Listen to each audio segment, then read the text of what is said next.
Halo teman-teman, selamat datang di Keranda 13. Kali ini saya akan menceritakan sebuah kisah yang dialami oleh seorang pendaki pria bernama Wahyu. Dikisahkan bahwa pada suatu hari, Wahyu dan beberapa temannya berangkat ke sebuah gunung di Jawa untuk mendaki. Singkat cerita, Wahyu dan beberapa temannya tersebut memulai pendakian. Di perjalanan, Wahyu bertindak sebagai sweeper atau orang yang berjalan di bagian paling belakang.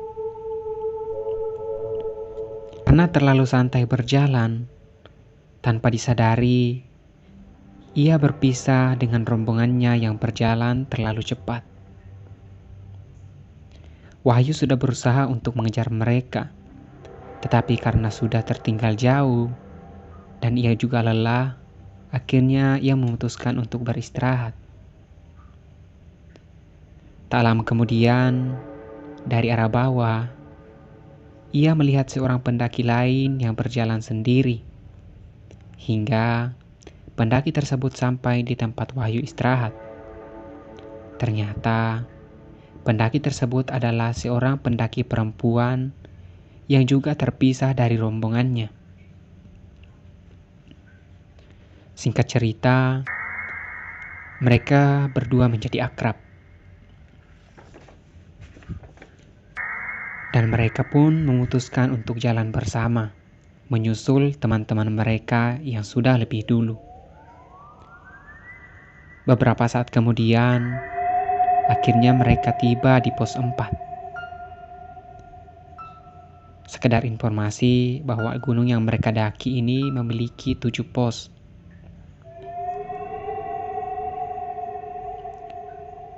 Nah, di pos 4 ini, karena hari sudah malam dan mereka juga sudah kelelahan, akhirnya mereka memutuskan untuk beristirahat. Mereka kemudian mendirikan tenda, memasak, dan makan bersama.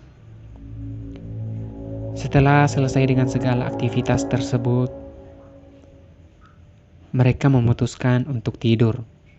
Tetapi karena si perempuan ternyata tidak bawa tenda, akhirnya Wahyu memutuskan untuk tidur di luar. Sementara si perempuan tidur di tenda Wahyu. Singkat cerita, subuh pun tiba. Si perempuan membangunkan Wahyu untuk melanjutkan perjalanan ke puncak. Tetapi karena terlalu mengantuk, Wahyu menyuruh si perempuan untuk jalan duluan. Setelah mengucapkan terima kasih dan mengucapkan pamit pada Wahyu, perempuan itu pun pergi. Sekitar jam 7 pagi, Wahyu akhirnya terbangun. Ia melihat ke sekeliling dan alangkah terkejutnya ketika ia menyadari bahwa semalam ia tidur di pinggir jurang. Padahal seingatnya dia tidur di tempat yang bagus dan lapang. Ia kemudian melihat tendanya yang sudah dirapikan bersama dengan tas kerirnya. Ia kemudian melihat ke dalam jurang dan alangkah terkejutnya ketika ia melihat tas si perempuan berada di pinggir jurang. Ia kemudian berpikir mungkin si perempuan tidak kuat untuk membawa kerirnya lagi untuk naik ke puncak. Akhirnya, dengan iktikat baik, ia membawa kerir itu dengan tujuan akan menyerahkannya jika ia sudah sampai di puncak dan bertemu dengan si perempuan tersebut.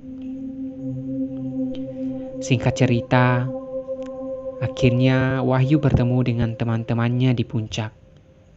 Akan tetapi, ia tak melihat perempuan yang ditemaninya semalam. Ia pun bertanya kepada teman-temannya perihal perempuan tersebut. Namun, yang lebih mengejutkan adalah bahwa tidak ada rombongan lain selain rombongan mereka yang mendaki pada hari itu. Wahyu tidak mau ambil pusing dengan perkara itu. Akhirnya dengan niat baik, ia berusaha untuk membawa tas itu turun dengan tujuan akan mengantarkannya sendiri ke rumah si perempuan dengan modal alamat yang tertulis di tanda pengenal di tas tersebut. Singkat cerita, Wahyu dan teman-temannya sudah kembali dari pendakian.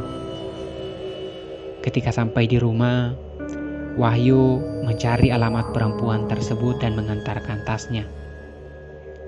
Akhirnya, setelah beberapa lama, ia sampai di rumah yang dituju. Tak lama kemudian, keluar seorang perempuan yang diperkirakan bahwa itu adalah ibu si perempuan. Dan benar saja, itu adalah ibu perempuan yang ditemani Wahyu pada malam itu. Tanpa berpikir lama-lama, Wahyu menyerahkan tas itu. Tanpa diduga, si ibu justru menangis melihat tas kerir anaknya yang dikembalikan oleh Wahyu. Wahyu kemudian heran dan bertanya-tanya. Tanpa menjawab, si ibu kemudian mengajak Wahyu untuk masuk dan melihat sebuah foto. Ibunya kemudian bertanya, "Apakah kamu bertemu dengan perempuan yang ada di foto ini?" Wahyu pun menjawab, "Iya." Dan alangkah terkejutnya Wahyu mendengar pengakuan ibu selanjutnya, bahwa anaknya ternyata sudah meninggal 2 tahun yang lalu karena tersesat di gunung yang Wahyu daki beberapa saat yang lalu, dan sampai hari ini jasadnya tak pernah ditemukan.